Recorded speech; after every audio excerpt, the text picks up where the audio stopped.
어떤 모임에서든 유독 목소리가 큰 사람들이 있습니다. 그들은 끊임없이 자신의 재력과 자녀의 성취를 나열하며 자신의 삶이 얼마나 화려한지를 증명하려 애씁니다. 마치 테이블 위에 자신의 인생 성적표를 펼쳐놓고 주변의 박수와 감탄을 갈구하는 듯 보이죠.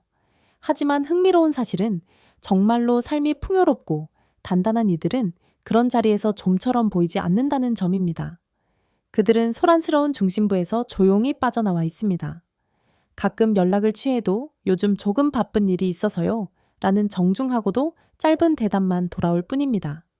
인생의 진짜 고수들은 타인의 시선이 닿지 않는 은밀한 곳에서 자신만의 세계를 정성껏 가꾸고 있기 때문입니다.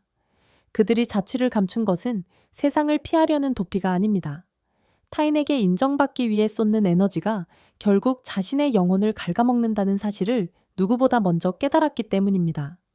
그렇다면 인생이 잘 풀리는 사람들은 왜 굳이 사라지는 쪽을 택했을까요?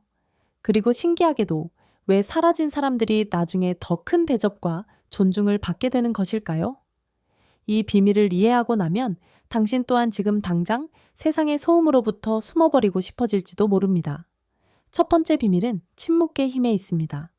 우리에게는 아주 자연스러운 본능적 습관이 하나 있습니다. 좋은 일이 생기거나 새로운 결심을 하면 누군가에게 떠벌리고 싶어지는 마음입니다.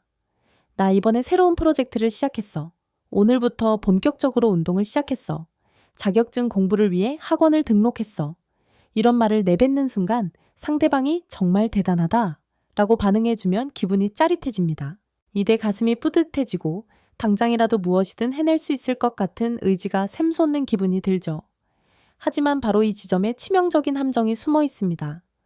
뇌과학에서는 이를 조기 보상 효과 프레머처 리워드 이펙트라고 부릅니다. 우리의 뇌는 실제 목표를 달성했을 때와 그 목표를 타인에게 선언하여 인정을 받았을 때를 명확히 구분하지 못합니다. 단지 선언만 했을 뿐인데도 뇌에서는 도파민이 분비되고 나는 이미 보상을 받았구나 라고 착각하게 됩니다. 실제로 뉴욕대학교 연구팀의 실험 결과에 따르면 자신의 계획을 타인에게 공개한 그룹은 그렇지 않은 그룹보다 실행 지속률이 현저히 낮았습니다. 말하는 것만으로 이미 에너지가 소진되어 버린 셈입니다. 주변에서 흔히 볼 수 있는 사례가 있습니다. 직장을 다니면서 퇴근 후 부업을 하겠다고 주변에 널리 알린 한 사람이 있었습니다. 가족은 물론 친구 모임에서도 당당하게 말했죠. 나 요즘 유튜브 공부하고 있어. 부업으로 월 100만 원은 충분히 벌 수 있을 것 같아. 주변의 반응은 뜨거웠습니다. 대단하다. 역시 너다워. 나중에 나도 좀 알려줘. 그날 밤 기분은 최고조에 달했습니다. 하지만 다음 날 아침 영상 편집을 위해 노트북을 열었을 때 어제의 그 뜨겁던 열정은 온데간데 없었습니다. 왜 갑자기 이렇게 귀찮지? 어제는 그렇게 의욕이 넘쳤는데. 결국 그 부업 프로젝트는 단 하나의 영상도 완성하지 못한 채 조용히 잊히고 말았습니다. 이런 경험이 반복되면 자존감마저 무너집니다. 나는 왜 늘 시작만 하고 끝을 보지 못할까? 라는 자책의 굴레에 빠지기 때문입니다. 반면 조용히 실행에 옮기는 사람들은 다릅니다. 우리 아무에게도 말하지 않고 수개월 동안 묵묵히 결과물을 쌓은 사람은 첫 수익이 발생한 뒤에야 비로소 주변에 알립니다. 이때 받는 인정은 단순한 선언에 대한 칭찬이 아니라 결과에 대한 진정한 존경이 됩니다. 똑같은 인정이라도 그 질과 깊이가 완전히 다른 것이죠. 그래서 첫 번째 원칙은 이것입니다. 아직 이루지 않은 일에 대해서는 입을 굳게 닫으십시오. 당신의 귀중한 에너지는 타인의 귀가 아니라 당신의 구체적인 행동으로 향해야 합니다. 두 번째 이유는 희소성의 가치입니다. 당신을 너무 자주 보여줄수록 가치는 떨어지기 마련입니다. 경제학에는 희소성의 원리라는 개념이 있습니다. 공급이 줄어들면 가치가 상승하고 넘쳐나면 가치가 떨어진다는 이 법칙은 사람에게도 똑같이 적용됩니다. 사회심리학자 로버트 치알디니는 사람들이 쉽게 얻을 수 없는 것에 더 높은 가치를 부여한다고 설명합니다. 이를 인간관계에 대입해 보면 조금은 서글픈 결론이 나옵니다. 언제든 연락이 닿고 모든 모임에 얼굴을 비추며 자신의 일상을 끊임없이 공유하는 사람은 심리적으로 풍부한 자원으로 분류됩니다. 안타깝게도 인간은 풍부한 자원을 소중히 다루지 않습니다. 수돗물을 아껴 마시는 사람이 없듯이 말입니다. 반면 연락이 쉽지 않고 모임에도 가끔만 나타나며 자신의 속내를 쉽게 드러내지 않는 사람은 희소한 존재가 됩니다. 그런 사람이 어쩌다 모임에 나타나면 사람들의 시선은 자연스럽게 집중되고 그가 던지는 한마디에는 무게감이 실립니다. 이 현상이 가장 극명하게 드러나는 곳은 직장입니다. 회의실에서 가장 영향력이 큰 사람은 누구일까요? 매번 열정적으로 발언하는 사람일까요? 아니면 평소에는 경청하다가 결정적인 순간에만 입을 여는 사람일까요? 대개는 후자입니다. 전자의 말은 또 시작이네라며 흘려듣게 되지만 후자의 말은 뭔가 중요한 이야기인가 보다 라며 귀를 기울이게 됩니다. SNS 역시 마찬가지입니다. 매일같이 스토리를 올리는 사람의 게시물은 무심코 스크롤을 내리게 되지만 한 달에 한 번 소식을 전하는 사람의 글에는 이 사람이 뭘 올렸네 하며 멈춰서게 됩니다. 콘텐츠의 질보다 빈도가 가치를 결정하는 역설이 발생하는 것입니다. 가족 관계에서도 이 원리는 잔인할 정도로 정확하게 작동합니다. 매일같이 전화하는 부모의 안부는 어느덧 부담이 되지만 아주 오랜만에 들려오는 부모의 목소리는 반가움으로 다가옵니다. 매주 보내주는 반찬 택배는 당연한 일상이 되지만 1년에 몇 번 특별한 날에만 보내오는 선물은 깊은 감동을 줍니다. 이는 도덕적인 옳고 그름의 문제가 아니라 인간의 뇌가 자극을 처리하는 기본적인 방식의 문제입니다. 이 구조를 이해한다면 타인에게 서운해할 이유가 없습니다. 대신 전략을 바꾸면 됩니다. 세 번째 이유, 타인의 시선은 당신의 판단력을 마비시킵니다. 인간은 사회적 동물기에 타인의 평가로부터 완전히 자유로울 수는 없습니다. 하지만 그 영향이 선을 넘을 때 문제가 시작됩니다. 심리학에는 스포트라이트 효과, 스포트라이트 이펙트라는 개념이 있습니다. 토마스 길로비치 교수가 밝혀낸 이 현상은 사람들이 자신에게 쏟아지는 타인의 관심을 실제보다 훨씬 크게 과대평가한다는 것입니다. 쉽게 말해 사실 아무도 당신을 그토록 주목하고 있지 않은데 오직 당신의 뇌만 모든 사람이 나를 지켜보고 있다고 착각하고 있다는 뜻입니다. 게다가 이 착각이 무서운 이유는 우리의 선택을 왜곡하기 때문입니다. 내가 진짜 하고 싶은 것 대신 남들이 인정해 줄 만한 것들 선택하게 하고 내게 맞는 삶 대신 남들이 부러워만이 하란 삶을 설계하게 만듭니다. 예를 들어 40대 중반에 안정적인 직장을 그만두고 진정으로 꿈꾸던 일을 시작하려는 사람이 있다고 가정해 봅시다. 마음속으로는 이미 확신이 섰음에도 불구하고 그 계획을 주변에 말하는 순간 평정심은 깨집니다. 이 나이에 미쳤어 무모하게 그러지 마. 와, 정말 대단하다. 내가 응원할게. 꼭 성공해. 부정적인 의견은 두려움을 키우고 긍정적인 응원은 아까 언급한 조기 보상을 제공합니다. 결국 어느 쪽이든 순수한 자기 결정력은 훼손될 수밖에 없습니다. 조용히 사라진 사람은 이 함정에서 벗어날 수 있습니다. 타인의 시선이라는 노이즈가 제거되었을 때 비로소 자기 내면의 진실한 목소리가 들리기 시작합니다. 나는 정말 무엇을 원하는가? 이것이 진정 나를 위한 선택인가? 이러한 본질적인 질문은 시끄러운 환경에서는 결코 떠오르지 않습니다. 철학자 한병철 교수는 현대사회를 피로사회라고 진단하며 끊임없는 자기 노출과 성과 요구가 인간의 내면을 황폐하게 만든다고 경고했습니다. 우리는 자발적으로 자신을 착취하는 시대에 살고 있는 것입니다. 사라짐은 바로 그 착취의 고리를 끊어내는 가장 현실적인 저항입니다. 네 번째 이유, 관계는 적절한 거리를 둘 때 비로소 건강해집니다. 이제 가장 민감한 주제인 가족, 특히 자녀와의 관계에 대해 이야기해 보겠습니다. 발달 심리학에는 분리개별화라는 개념이 있습니다. 마가렛 말러가 정립한 이 이론은 본래 영유아기의 발달을 설명하기 위한 것이었으나 성인들의 관계에도 깊이 적용됩니다. 핵심은 건강한 관계는 적절한 분리를 전제로 한다는 것입니다. 분리가 없으면 상대에 대한 진정한 존중도 불가능합니다. 부모-자식 관계에서도 부모가 자녀의 삶에 지나치게 밀착해 있으면 자녀는 부모를 독립된 인격체로 존중하기 어려워집니다. 대신 부모를 자신의 필요를 충족시켜주는 기능적 존재로 인식하게 됩니다. 밥을 차려주는 기능, 걱정해주는 기능, 경제적으로 지원해주는 기능처럼 말이죠. 하지만 기능은 존경의 대상이 아닙니다. 그것은 그저 당연한 서비스일 뿐입니다. 부모가 자녀의 시야에서 어느 정도 물러나 자신의 삶에 몰입할 때 상황은 반전됩니다. 자녀는 그제야 부모를 자신과 별개의 삶을 살아가는 한 명의 인간으로 바라보기 시작합니다. 그리고 비로소 궁금해야 합니다. 엄마는 요즘 어떤 기분으로 지내실까? 아버지는 요즘 무엇에 관심을 두고 계실까? 이러한 궁금함이야말로 진정한 관심의 시작이며 그 관심은 존중의 문을 여는 열쇠가 됩니다. 실제 한 가정 상담 사례에서 인상 깊은 이야기가 있었습니다. 결혼한 딸에게 매주 전화하고 손주를 돌봐주러 가던 한 어머니가 있었는데 딸의 반응은 갈수록 차가워졌습니다. 상담사의 조언에 따라 연락을 대폭 줄이고 오래전부터 배우고 싶었던 수채화를 시작했습니다. 석 달이 지나자 늘 단답형이던 딸이 먼저 전화를 걸어왔습니다. 엄마, 요즘 그림 배우신다면서요? 나중에 작품 한번 보여주세요. 전화하는 횟수는 줄었지만 대화의 밀도는 완전히 달라졌습니다. 예전에는 밥 먹었니? 감기 조심해라. 같은 의례적인 말뿐이었지만 이제는 서로의 일상에 대해 진심 어린 대화를 나누게 된 것입니다. 이것은 심리전이 아닙니다. 야대 부모 스스로가 자기 삶의 주인으로 우뚝 서는 모습 자체가 자녀에게 가장 강력한 메시지를 전달하는 것입니다. 나는 너의 존재 여부와 상관없이 나 스스로 충분히 가치 있고 의미 있는 삶을 살고 있단다.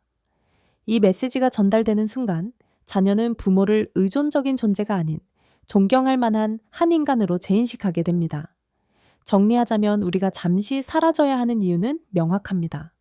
첫째, 말을 아껴야 실행 에너지를 온전히 보존할 수 있고, 둘째, 거리를 두어야 존재의 가치가 높아지며, 셋째, 타인의 시선에서 벗어나야 올바른 판단을 할 수 있고, 넷째, 적절한 분리가 있어야 관계가 건강해지기 때문입니다. 이제 마지막으로 어떻게 현명하게 사라질 수 있는지 그 구체적인 방법 중 하나를 말씀드리겠습니다. 바로 정보를 차단하여 디지털 경계선을 만드는 것입니다. 사라짐의 첫 단계는 물리적인 이동이 아니라 정보의 흐름을 통제하는 것입니다. 스마트폰으로 24시간 연결된 환경에서 자기 내면에 집중하는 것은 마치 공사장 한복판에서 명상하는 것과 같습니다.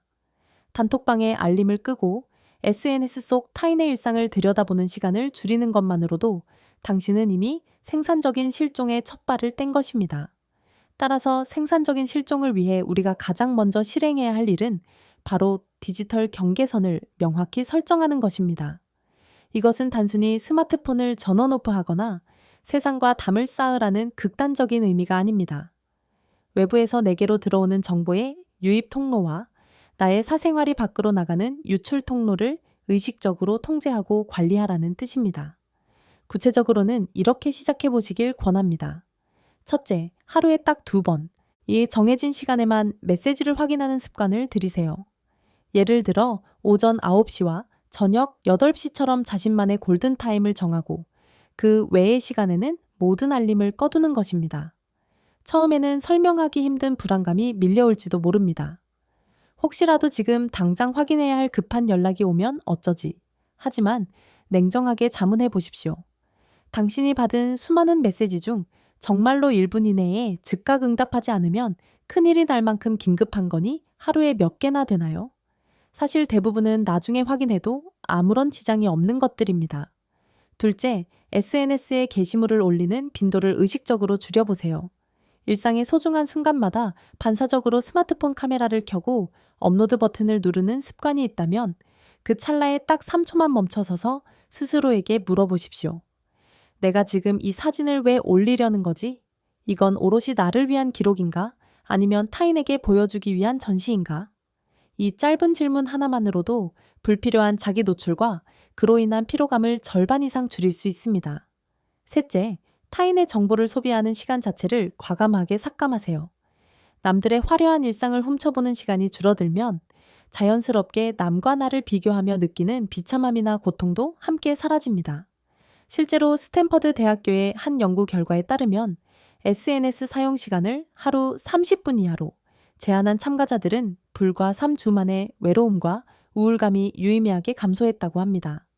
타인의 삶을 덜 들여다보는 것만으로도 내 삶의 만족도는 비약적으로 상승합니다. 이러한 디지털 경계선은 단순한 시간 절약 이상의 강력한 효과를 발휘합니다. 이게 당신에 대한 정보가 외부로 덜 노출될수록 앞서 강조한 희소성의 원리가 작동하기 시작하며 외부 소음이 잦아든 내면에는 고요함이 찾아옵니다. 그리고 그 고요함 속에서 비로소 진짜 중요한 가치들이 보이기 시작할 것입니다. 두 번째 방법은 관계를 편집하는 전략적 비움입니다. 흔히 사라짐이라고 하면 모든 인간관계를 끊고 잠적하는 것이라 오해하곤 합니다. 하지만 핵심은 관계의 총량을 줄이는 것이 아니라 관계의 밀도를 높이는 데 있습니다. 영국의 진화심리학자 로빈 덤바에 따르면 인간이 정서적으로 진정한 의미를 주고받으며 유지할 수 있는 관계의 숫자는 고작 5명 내외에 불과합니다. 아무리 넓게 잡아도 15명이 한계치죠. 그런데 우리의 메신저에는 수백 명의 이름이 떠 있고 수십 개의 단체 채팅방에 가입되어 있습니다. 이 수백 개의 느슨하고 얕은 연결을 유지하느라 정작 가장 소중한 5명에게 쏟아야 할 에너지를 소진하고 있는 셈입니다. 관계를 편집한다는 것은 현재 내가 속한 모임과 연락처 목록을 펼쳐놓고 솔직하게 질문을 던지는 과정입니다.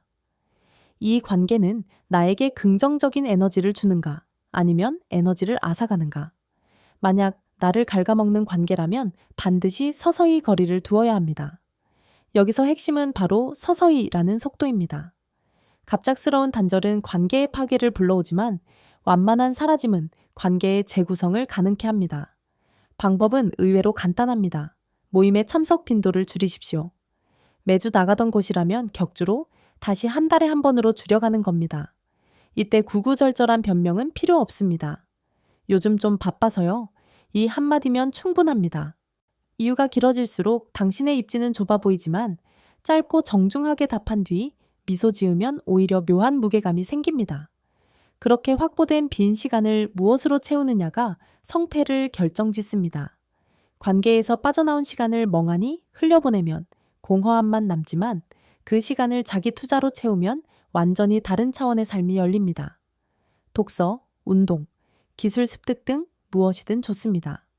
포인트는 타인에게 보여주기 위한 퍼포먼스가 아니라 순수하게 나의 성장을 위한 활동이어야 한다는 점입니다. 재미있는 사실은 이렇게 관계를 편집한 사람들에게서 공통적인 현상이 나타난다는 것입니다. 바로 남은 관계가 훨씬 깊어지는 경험입니다. 20명에게 얕게 분산되던 에너지를 5명에게 집중하니 그 유대감은 이전과 비교할 수 없을 만큼 단단해집니다. 마지막 세 번째 방법은 결과로만 증명하는 침묵의 포트폴리오입니다. 이것은 삶을 대하는 마인드셋의 정점입니다. 사라짐의 최종 단계는 과정 중에는 침묵하고 오직 결과물로만 자신의 존재감을 드러내는 것입니다. 우리는 보통 무언가를 시작할 때 과정을 공유하는 것에 익숙합니다. 요즘 이런 공부를 해, 이런 대단한 계획이 있어 라고 말이죠. 하지만 과정을 공유하는 순간 2가지 덫에 걸립니다. 첫째는 내가 말하는 것만으로 이미 목표를 이룬 것 같은 착각에 빠져 실행력이 떨어지는 것이고, 둘째는 실패했을 때 돌아올 타인의 따가운 시선에 자신을 노출시키는 것입니다. 하지만 침묵한다면 이 위험 요소들은 단번에 사라집니다. 침묵의 포트폴리오 전략은 다음과 같습니다. 모든 과정은 철저히 수면 아래에서 진행하십시오. 기록은 남기도에 공유하지 마십시오. 이 오직 나 자신만이 그 기록을 볼 수 있게 하십시오. 누군가에게 보여주고 싶다는 욕구가 생기는 순간 그것은 성장이 아니라 전시로 전락합니다.